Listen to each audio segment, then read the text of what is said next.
दोस्तों, दिनाक्षी short hand में आपका स्वागत है। अगर आप चैनल पे नए हैं तो चैनल को सब्सक्राइब करें और बेल आइकन ज़रूर दबाएं। डिक्टेशन 5 सेकंड बाद स्टार्ट होगी। Ready, start.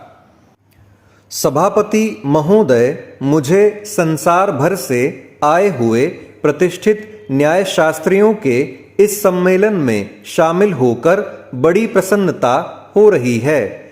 मुझे बताया गया कि यह पहला अवसर है जबकि international bar association law Asia और भारतीय बार एसोसिएशन द्वारा संयुक्त रूप से इस प्रकार का क्षेत्रीय सम्मेलन आयोजित किया जा रहा है जिसमें उन आम कानूनी समस्याओं पर विचार विमर्श किया जाएगा जो हमारे सामने मौजूद हैं।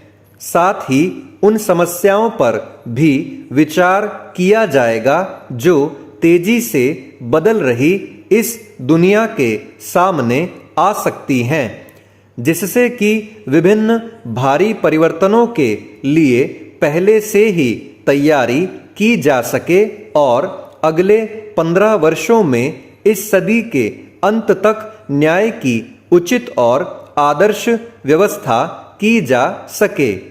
मुझे खुशी है कि इस सम्मेलन में ऐसे लोगों को जिन्हें सुविधाएं हासिल नहीं है, खासतौर से स्त्रियों को कानूनी सहायता दिए जाने के बहुत ही महत्वपूर्ण विषय पर भी चर्चा होगी।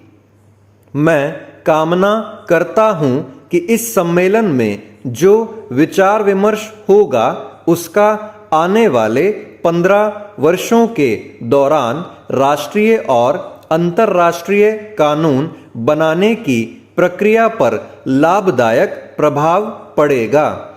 प्राचीन काल से ही भारत में कानून को निहायत सम्मान की दृष्टि से देखा जाता रहा है।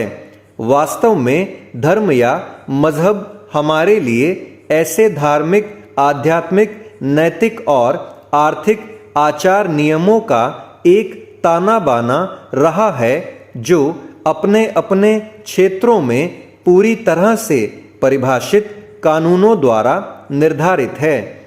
इन कानूनों का पालन पूरी मानसिक, शारीरिक और आध्यात्मिक ईमानदारी के साथ करना होता है।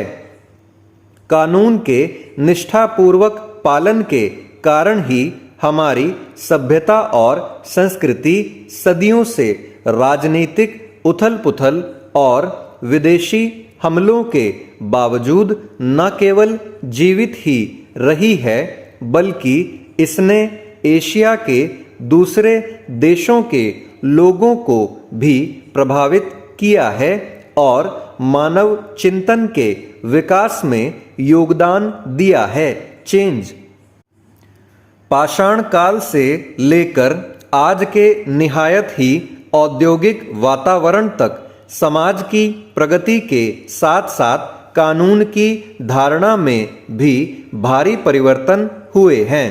बैलगाड़ी के युग से आज के सुपरसोनिक युग तक आने में मनुष्य की गतिविधियां इतनी बढ़ गई हैं जिनकी पहले कभी कल्पना भी नहीं की जा सकती थी।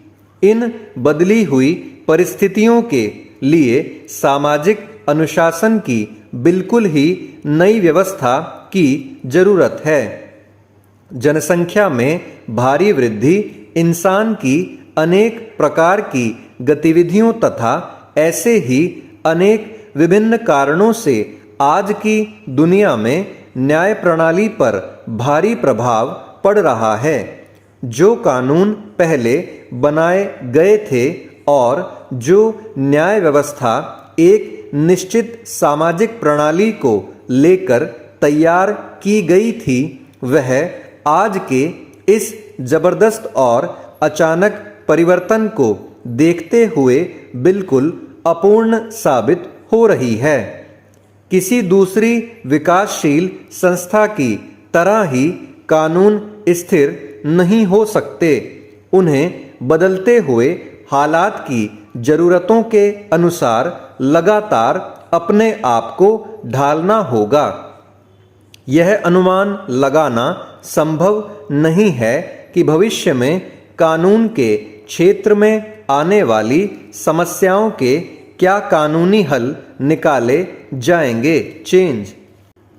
सभापति महोदय, अभी तक समुद्री कानून को अंतर्राष्ट्रीय कानून से संहिताबद्ध करने की जरूरत का कोई ऐसा पूर्ण हल नहीं निकाला जा सका है जो सबको स्वीकार हो।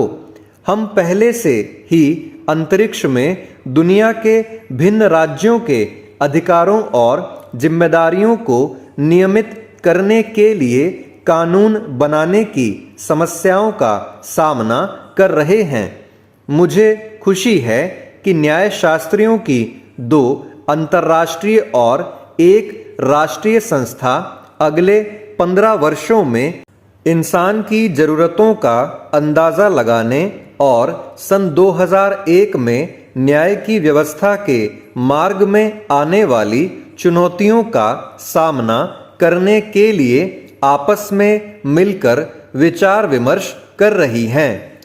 इसका एकमात्र उत्तर यह मालूम होता है कि हम न्याय की अपनी उस पुरानी प्रणाली पर फिर से लौट जाएं, जिसमें सामाजिक और नैतिक आदर्शों को पवित्र माना जाता था और उनका उल्लंघन नहीं किया जाता था। हर आदमी इन कानूनों का पालन करना अपना एक धार्मिक कर्तव्य मानता था। आज वैज्ञानिक और आर्थिक प्रगति के कारण धर्म का प्रभाव कम हो गया है, इसलिए समाज को इन बदलते हुए हालात के मुताबिक अपने आप को ढालना होगा और नई मान्यताएं तथा आत्म अनुशासन पैदा करना होगा। लोगों को समाज के प्रति अपने कर्तव्यों का ज्ञान कराया जाना चाहिए ताकि न्याय प्रणाली पर से गैर जरूरी भार को कम किया जा सके और व्यक्ति स्वयं भी उसमें भागीदार बने, जैसा कि प्राचीन धर्म अर्थात नैतिक बल के जरिए होता था। चेंज। मुकदमेबाजी अब एक मनोरंजन जैसा कार्य बन गया है। कभी कभी सिर्फ शौकिया तौर पर और कभी कभी कानून की गिरफ्त से बचने के लिए लोग मुकदमेबाजी करते हैं। कभी कभी कानून और कानूनी पाबंदियों के उल्लंघन के लिए अदालतों का सहारा लेना एक सुरक्षित साधन माना जाता है। अगर कानूनी क्षेत्र का इस्तेमाल वकीलों और कानून तोड़ने वालों के लिए एक उत्तर और लाभकारी साधन बनकर रह जाता है, तो इससे भ्रांति पैदा हो जाएगी और कानून का ध्येय ही खत्म हो जाएगा। न्यायाधीशों और वकीलों से अनुरोध है कि वे अपनी जिम्मेदारी की ऊंची भावना से मौजूदा कानून प्रणाली की भूल भुलैया पर विचार करें, जिनके कारण न्याय का मूल आधार ही नष्ट हो रहा है और न्यायपालिका को सामाजिक उन्नति के एक साधन के रूप में मजबूत बनाने के लिए उचित उपाय ढूंढ निकालें। आज आम आदमी अदालत में जाने के विचार से ही कतराता है।